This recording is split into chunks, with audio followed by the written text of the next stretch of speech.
I am your friend, Dr. Charles Apoki. It is 9:49 p.m. Monday, Easter Monday 2025, and I'm reaching you from Dakota Hotel in central Manchester. In fact, it is very close to the Etihad Stadium, and today there are a lot of Nigerians in this hotel because our son, Bonner Boy, is in town for a show, and I saw a lot of young people trooping to the venue of the event. Thank God for our young men and women who are making Nigeria proud in different areas of life. I wish my generation was able to do as well as they are doing. Our nation will have earned more respect. I'm not a fan of secular musicians, but I appreciate their excellence in their area. Um, there is something I found out traveling from Cardiff by train to Manchester, something triggered in my brain. I saw a lot of farms, beautiful farms. I will share some of the videos later. Beautiful farms. And I saw a lot of cows, not these dirty, skinny, haggard cows that parade our nation and destroy our crops. These are robust cows, and they were lying down most times because when a cow, a herbivorous animal, is well fed, particularly cows, sheep, and goats, ruminants, they lie down beside green pastures. These species were, some of them about 5 acres, 10 acres, with a house inside. And you could see hay stored. Some of them were wrapped with polythene stored. Looking at those farms, I found out that our Fulani elites are very bad people who defend the tyranny, the banditry, the criminality and terrorism and land grabbing of Fulani headsmen in Nigeria. Meiti Allah makes a lot of money that runs into trillions. In fact, 5 to 6% of the GDP of Nigeria comes from animal husbandry. The Meiti Allah and the defenders of Fulani headsmen should note the following. Number one, for an educated man who probably has lived in places like this that I passed through, for him to come out boldly and say that Fulanis are pastoralists and so they can migrate from one place to the other is the height of stupidity. It is primitivity wearing a coat of pride.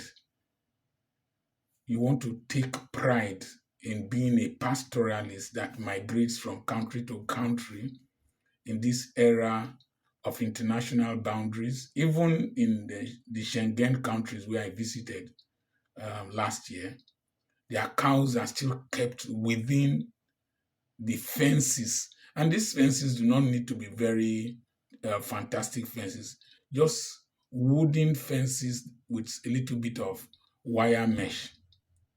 And these cattle breeders can afford, from the trillions they make, can afford to contain their animals in their territories in the northern part of Nigeria where they come from, and in the states they can buy such land spaces in the north and then transport these animals down to wherever they need to be consumed. In fact, they can slaughter those animals, dress them, and use trucks that are frozen to bring them to wherever they are supposed to be consumed. If that is too complex for them, then they can carry the whole animals in trucks as they do to the marketplaces and buy grass for them. Buy grass for them. My friend wants to rear goats. He's planting grass for his goats. So to go into people's farms and destroy them is evil. The next thing is that the Fulani elites or Meiti are rearing cows are selfish and they are practicing slavery. If they make so much money from the cows, these people taking care of the cows that live in the bush, you are saying they are pastoralists. In the 21st century that we are in, you don't want them to go to school. You can afford to buy an AK-47 or one of 1 million naira for an illiterate to be roaming in the bush like an animal. Are you not a slave master? Are you not selfish? Ironically, your children are here schooling in air-conditioned lectures, living large, and you are keeping some people in the bush that they are pastoralists. I think the Fulani elites, most of them are the governors in predominantly Hausa and Christian states.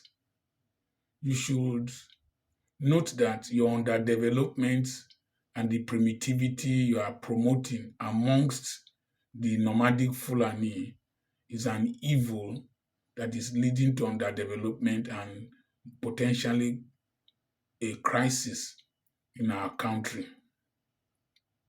It is extreme wickedness to know what is right and fail to do it.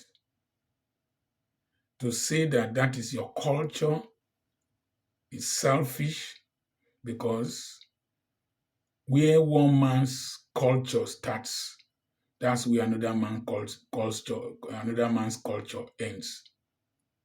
I eat pork. You don't eat pork. As a Muslim, I will respect you. I will not bring pork to a meal that you want to eat.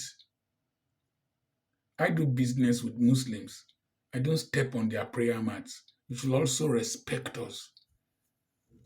And I just quickly want to address one foolish thing that somebody said. There is an arrogance in the northern part of this country among the elites, not the young people now, excepting the slavish young people.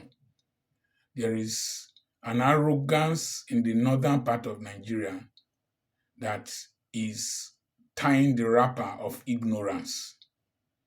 You just wake up from your sleep and say no person can win an election in Nigeria without the North. Do you think any person can win an election in Nigeria without the South? You cannot. You need 2/3 majority in 2/3 of the states in the country.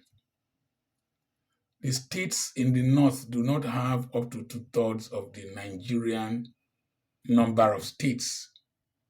And so stop allowing your ignorance breed arrogance and stop talking to other parts of the country as if they are your slaves. We cannot progress in this country without mutual respect. We will learn to respect you. You learn to respect every other part of the country. We will develop ourselves.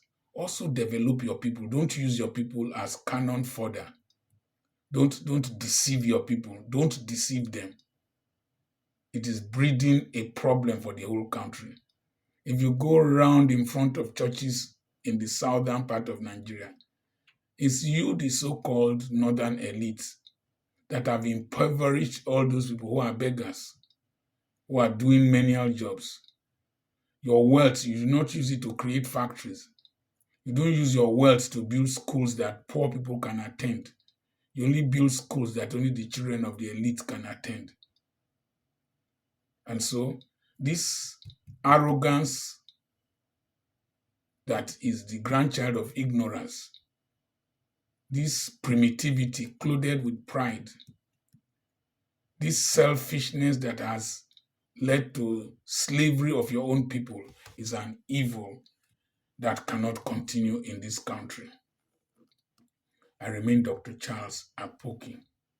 God bless you.